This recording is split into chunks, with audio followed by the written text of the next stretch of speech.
Boa tarde, gente. Boa tarde. Nós estamos aqui hoje para mais uma aulinha de matemática e hoje eu trouxe aqui alguns recipientes para a gente abordar um tema muito interessante que está interligado com várias questões atuais. E esse tema que a gente vai trabalhar hoje é progressão geométrica. Eu espero que vocês gostem da abordagem que a gente vai fazer. A gente vai trabalhar com questões ambientais, com questões econômicas e, como sempre, como poderia não faltar, um pouco de matemática.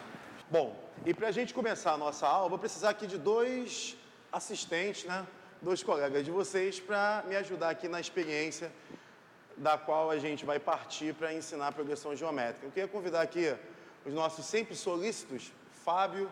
Gilmar, você pode nos ajudar aqui na aula de hoje para fazer a experiência aqui com a gente. Bom, o que consiste essa experiência, gente? Esse recipiente está simulando uma lagoa. A gente sabe hoje que as questões ambientais, elas são pertinentes a uma preocupação tanto do poder público quanto da população com a contaminação de rios e lagos.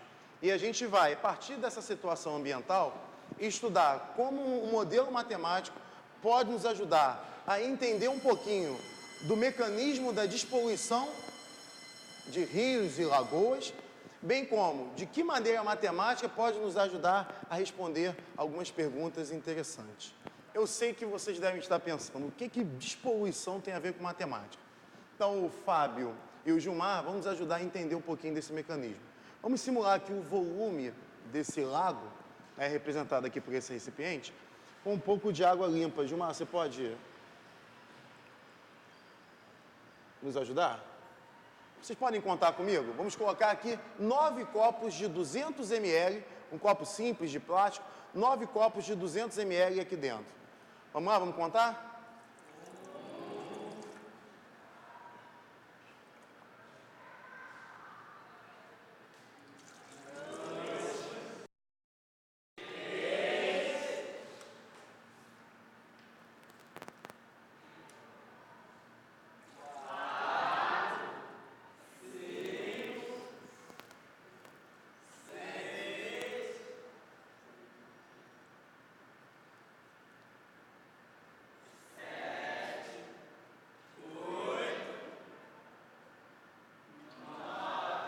Bom, depois de nós termos colocado a água, nós vamos colocar agora o café representando uma poluição inicial nesse lago. Fábio, por favor, contamine o meio ambiente.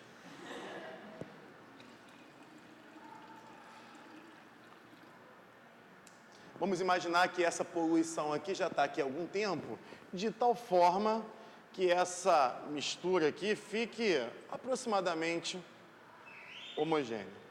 Tá? Eu agradeço aí a presença dos rapazes, tá? Momento oportuno, eu chamo vocês de volta aqui, tá bom? Obrigado. Bom, com isso aqui a gente tem um lago, e eu tenho certeza que esse aspecto aqui, ele mostra que essa água não está em condições normais. Ou seja, a gente tem aqui uma lagoa poluída. E a pergunta é, o que a gente pode fazer em termos de tratamento para despoluir esse local? Misturar com água limpa. A gente pode pegar essa água e levar até uma estação de tratamento, bombear isso para uma estação de tratamento. Ou então, a gente pode usar uma técnica que é utilizada em alguns lugares, de usar micro-organismos para decompor parte dessa poluição. Independente do processo que a gente vai usar, ou do processo que é utilizado, o que a gente vai fazer aqui? A gente vai simular que parte dessa água vai ser tratada, ou vai ser decomposta, ou vai ser purificada. Enfim, a gente vai representar aqui manualmente um processo de descontaminação. Geralmente, micro-organismos, eles têm uma velocidade de processamento. Por exemplo, às vezes, algumas estações de tratamento, elas têm uma capacidade de despoluição por dia. O que a gente vai representar aqui, eu vou representar a cada etapa, a cada retirada, eu vou representar aqui um descarte de poluição. Como é que eu vou fazer isso? eu vou retirar a cada etapa 400 ml desse líquido poluído e porei no lugar 400 ml de líquido limpo. O que eu estou querendo dizer com isso? Eu estou querendo dizer com isso que nessa etapa, que pode representar 24 horas, que pode representar uma semana, ou talvez até um mês, um ano, eu estou representando aqui a minha capacidade de despoluir parte desse líquido. Ou seja, eu vou tirar 400 ml e vou repor 400 ml limpos. Ou seja, aqui no nosso problema, eu estou com a capacidade de descontaminar 400 em 2.000 a cada etapa. Repetindo para vocês, 400 em 2.000 a cada etapa. Alguém pode me dizer o que representa 400 ml em 2.000 ml, ou seja, em 2 litros? 20%. Muito bem, turma, 20%. Então, na primeira etapa, eu vou descontaminar 20% do líquido que está aqui representado nesse recipiente. Para descontaminar esses 20%, quantos copinhos de poluente eu tenho que tirar? Eu vou descartar aqui 400 ml, eu vou descartar aqui 2 copos. Estou aqui simulando que a minha estação de tratamento ou as minhas bactérias decompositoras são capazes de pegar aqui 20% desse volume na primeira etapa, ok? E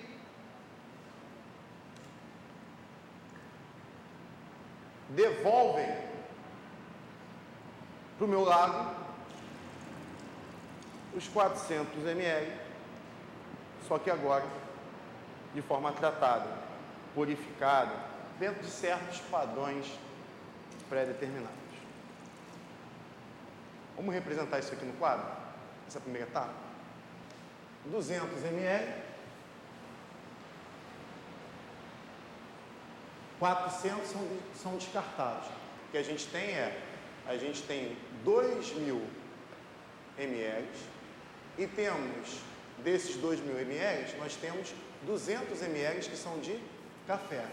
Eu vou analisar nesse modelo a quantidade de café que vai ficando no lago, ou seja, a quantidade de poluente que vai ficando no lago à medida em que eu repito essas etapas do processo. Está claro para vocês? Ou seja, a cada etapa eu retiro 400 de água suja e coloco 400 de água limpa. Isso corresponde a 20% do volume do lago. Inicialmente, eu tenho 200 ml de poluente. Após a primeira etapa, eu retirei 20% desse café, desse poluente. Só que se eu retiro 20%, com quanto de poluente eu ainda fico? 80%. Então, são descartados 20% e ficam 80%. Deixa eu escrever isso aqui de uma forma melhor. 20%, 80%. Eu posso dizer, então, que o que sobra aqui para mim, de poluente, é 200 vezes 0,8. Posso dizer? Porque 80% é 80 sobre 100, isso é igual a 0,8. Então, 80% de 200 é 200 vezes 0,8. Observe que eu vou analisar a parte residual, a parte que fica. A parte que é descartada, eu não vou analisar por enquanto. Vamos fazer mais uma etapa? Na próxima etapa, eu novamente retiro 400 ml. Mas observe que essa mistura, ela está menos poluída que a mistura anterior.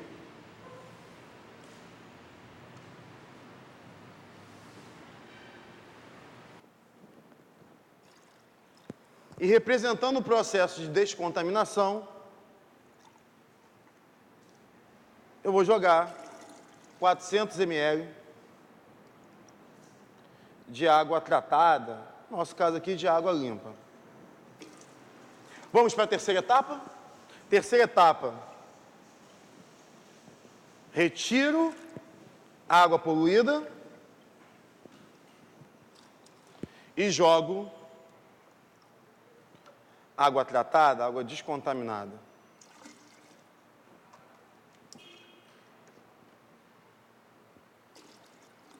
Que etapa nós estamos agora, ou melhor, para que etapa nós vamos agora? Muito bem, turma, quarta etapa, mais 400 ml de água despoluída. Me lembra uma coisa, quantos por cento do volume inicial eu estou tirando? Em relação a essa etapa, quantos por cento de água poluída eu estou descartando? 20%. 20%. Estou descartando 20% da poluição.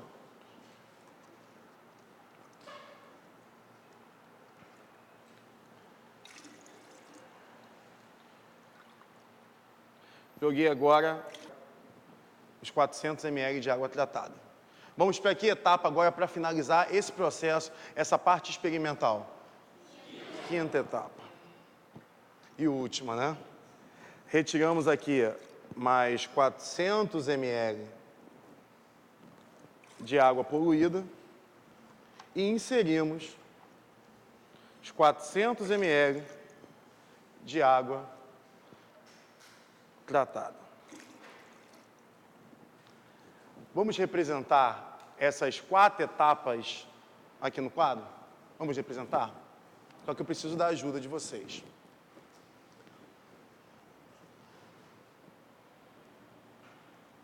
Essa aqui foi a primeira etapa.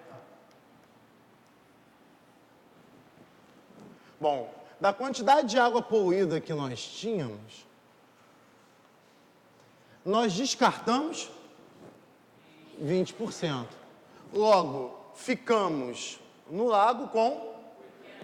Mas observe que agora, nessa etapa, e etapa muito importante, nós não temos mais 80% da quantidade inicial.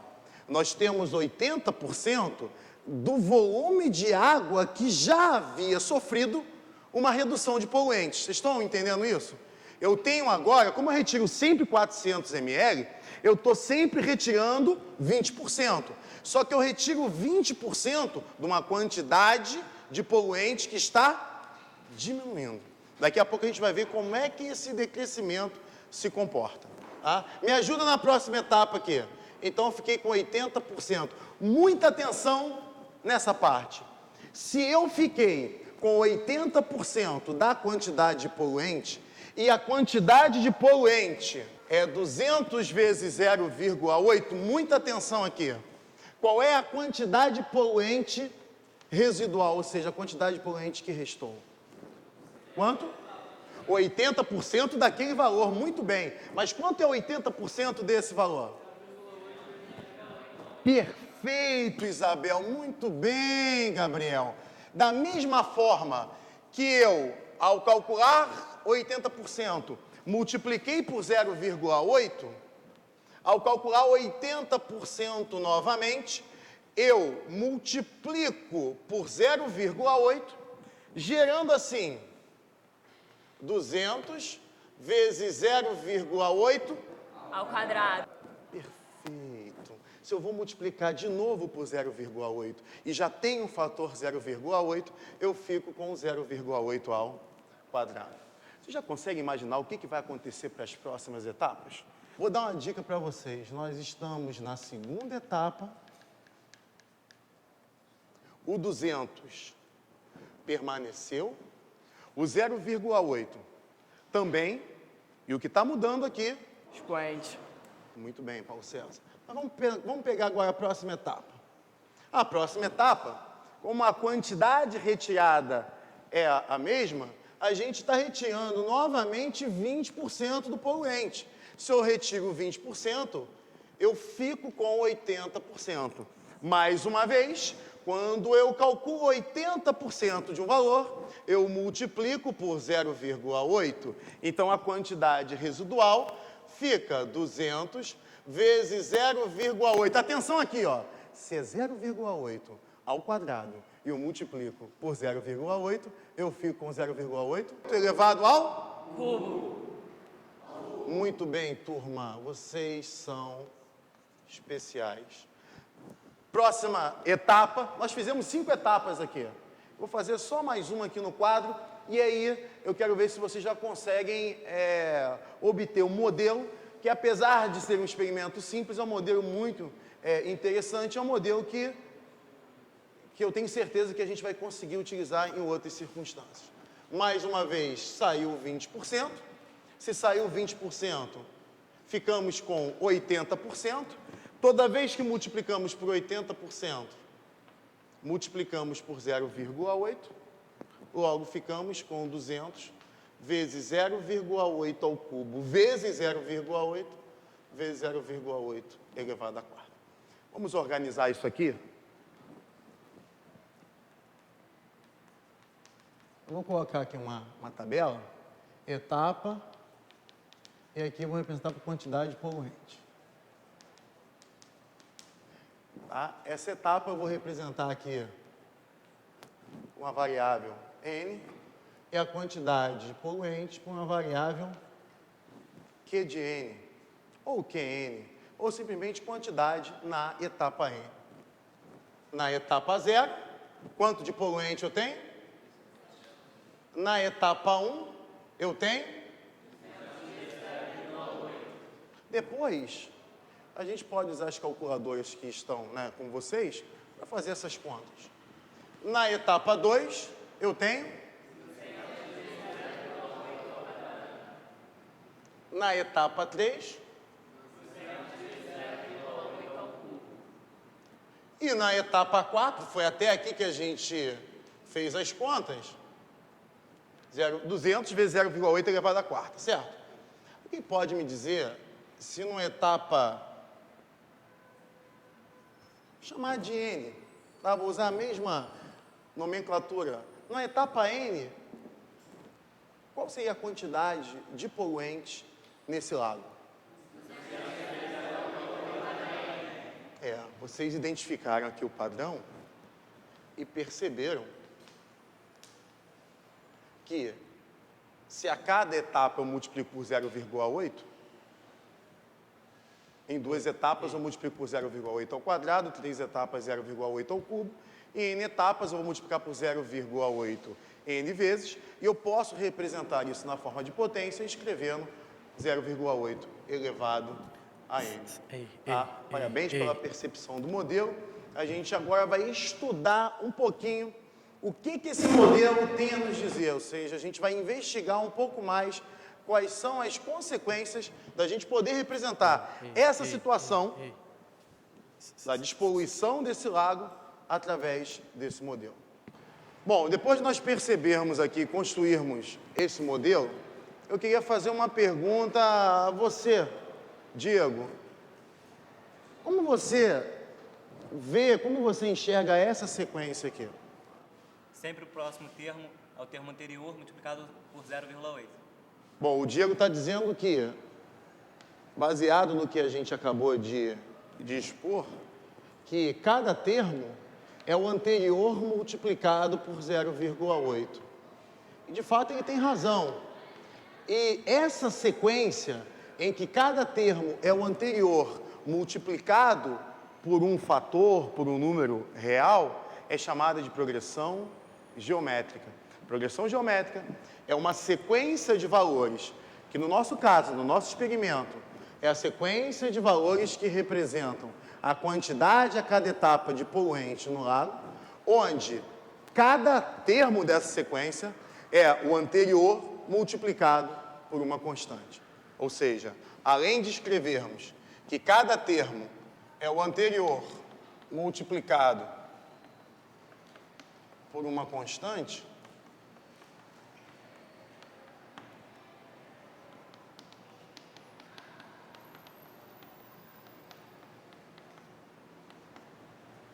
além de nós podermos escrever, observar, a gente pode representar essa observação matematicamente.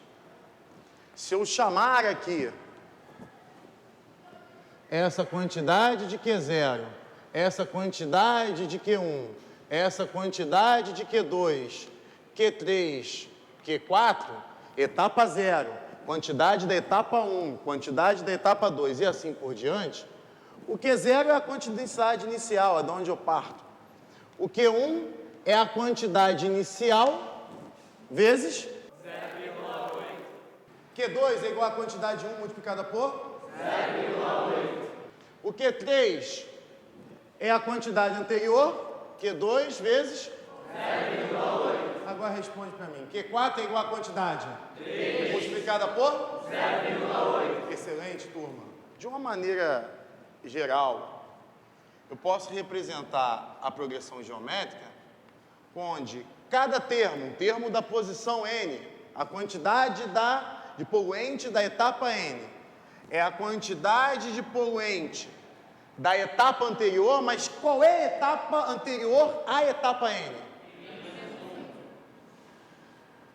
Vezes, nesse caso, 0,8. Eu digo que esse 0,8, esse número pelo qual eu multiplico cada termo para obter o próximo, eu chamo esse termo de razão da progressão geométrica. No nosso caso, a razão é 0,8. Há uma segunda forma de enxergar essa progressão geométrica. Então, vocês podem observar que PG é uma sequência onde a taxa de decrescimento ou crescimento é constante. No nosso caso, de quanto seria essa taxa? Ou seja, de quantos por cento esses valores estão diminuindo a cada etapa? De quantos por cento eles estão diminuindo? 20%. Então, como é que eu represento aqui essa taxa? No final da aula, eu vou mostrar para vocês qual é a relação matemática que existe entre a taxa de crescimento de uma PG e a razão dessa mesma PG. Vocês rapidamente chegaram a esse padrão, ou seja, vocês chegaram que a quantidade da etapa N é igual a 200 vezes 0,8 elevado a N. Só que eu quero mostrar agora para vocês uma forma um pouquinho mais rigorosa de como nós poderíamos ter obtido o mesmo resultado através de operações algébricas. Tá? Acompanhe aqui comigo. A quantidade inicial é de onde nós partimos. A quantidade 1 é a quantidade inicial vezes 0,8. A quantidade na etapa 2 é a quantidade da etapa 1 vezes 0,8. E observe que esse processo, onde nós escrevemos cada quantidade a partir da quantidade anterior, processo que é chamado de recursivo, porque recorre ao anterior para determinar o seguinte, pode nos ajudar a encontrar aquele mesmo resultado que vocês perceberam. Observe que a quantidade da etapa N é a quantidade da etapa N menos 1, e vocês já tinham dito isso antes, vezes 0,8. Observem vocês que se eu multiplicar todas essas quantidades do lado esquerdo de cada equação, se eu multiplicar cada uma dessas quantidades, ter-se-á o seguinte produto: Q1 vezes Q2, até o último fator desse produto é? N. Ótimo. E do lado direito, ao multiplicar cada parte da equação, né, de cada lado direito, como é que eu vou ficar aqui? O que vai acontecer aqui desse lado? O primeiro é Q0. Esqueça o 0,8 por enquanto. O segundo é quem? E isso vai até onde? Atenção, vai até onde? E o 0,8 será multiplicado aqui quantas vezes? Perfeito, turma. Se na primeira eu multipliquei uma vez, na segunda eu já tenho 2 fatores, na terceira eu tenho 3 fatores, na quarta eu tenho 4 fatores, na quinta eu teria? 5 fatores. Em N etapas eu terei N fatores. Dividindo ambos os lados da equação, Por que 1? Por que 2? Até que n menos 1, eu obtenho assim um processo algébrico, que a quantidade de poluente após a etapa n é a quantidade de poluente inicial vezes 0,8 elevado a n. Aquele modelo que vocês observaram comparando os expoentes pode ser demonstrado matematicamente através desse raciocínio. Não é a forma mais rigorosa de mostrar, mas é uma forma mais rigorosa do que a simples observação. Vou aproveitar agora esse finalzinho da nossa aula para analisar esse resultado, interpretar esse resultado, utilizando uma abordagem gráfica. Tá? Eu posso representar essa progressão geométrica, né, graficamente, usando aqui um plano cartesiano. Vou representar aqui no plano cartesiano, no eixo vertical, a quantidade de poluente e no eixo horizontal, o número de etapas. Observem que a quantidade inicial que nós tínhamos aqui, que eu vou chamar, de uma maneira geral, Q0, ela vai decaindo. Se nós plotássemos aqui todos os pontos dessa curva, nós teríamos uma curva exponencial. Observem que o que nós descobrimos nessa situação foi que em aproximadamente 10 etapas, a quantidade de poluente é igual a 10% da quantidade inicial. Ou seja, do ponto de vista gráfico, a quantidade de poluente foi diminuindo, diminuindo, diminuindo, de tal modo que, baseado nas equações que nós resolvemos, após 10 etapas, tem-se no lado 10% da quantidade inicial. Com esse gráfico também, a gente consegue perceber uma coisa muito interessante. Por mais etapas que você faça, sempre vai ter um valor residual tão pequeno quanto se queira, observe o que eu estou falando, tão pequeno quanto se queira, de poluente. Isso é descontaminação total, além de matematicamente ser inviável, ela levaria, entre aspas, infinitos anos. Uma outra coisa interessante que a gente nota é que essa curva, os pontos sobre essa curva não formam a reta. Por que não formam a reta? Porque para formar uma reta, eu teria que ter a quantidade de poluente sendo retirada de forma constante. Não acontece aqui. O que eu tenho nesse modelo é que a taxa é constante. Ou seja, eu estou sempre retirando 20% do poluente e ficando com 80% do poluente.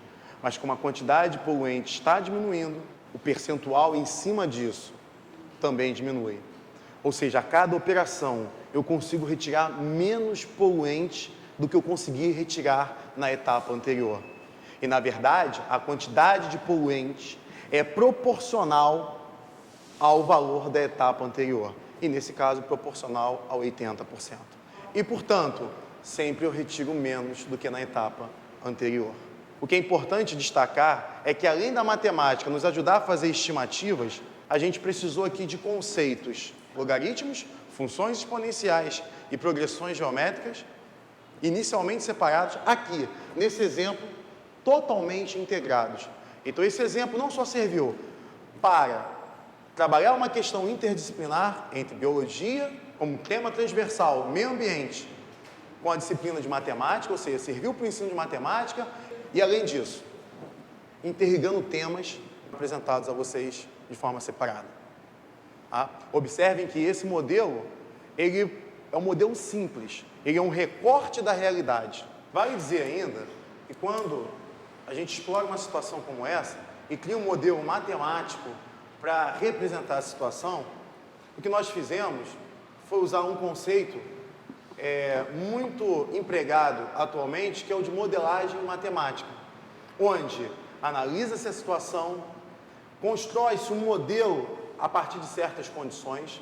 A partir da construção desse modelo, tenta-se resolver problemas utilizando esse modelo Modelos os quais nos permitem entender o processo que hoje acontece e nos permite, por vezes, estimar o que acontecerá mantidas as condições iniciais. Ou seja, modelagem matemática me permite não apenas entender o fenômeno que está acontecendo, como também fornecer informações sobre o futuro daquelas variáveis que estão sendo estudadas. Nós não estamos analisando aqui que a cada etapa que eu despoluo, parte dessa poluição retorna, é jogada novamente. Nós não estamos analisando. O modelo seria muito mais complexo. Partimos do simples. Analisamos um problema ambiental simples, mas a partir dessa análise, a gente pode explorar e ampliar e tentar entender, com outras ferramentas matemáticas, um modelo mais complexo. Sabemos que essa análise é importante, porque determinar quanto tempo é necessário para determinada despoluição pode estar relacionado com quanto tempo a gente precisa para poder usar a água, que de repente daqui a 20, 30 anos fica mais escassa. Quanto tempo consegue-se navegar e, portanto, escoar a produção de uma mineradora, de uma siderurgia, que até mesmo contaminou aquela água. E, portanto, verificar a viabilidade e o retorno financeiro para determinada região. Eu posso, através da análise da água, conseguir saber quanto de recurso público eu preciso. E isso pode estar relacionado a quanto de imposto você vai ter que pagar. Então, estudar questões ambientais, além de ter impacto direto na qualidade de vida das pessoas, tem implicações econômicas, sociais e políticas que precisam ser consideradas. Agradeço a oportunidade de vocês, a participação de vocês e espero vocês na nossa próxima aula. Obrigado.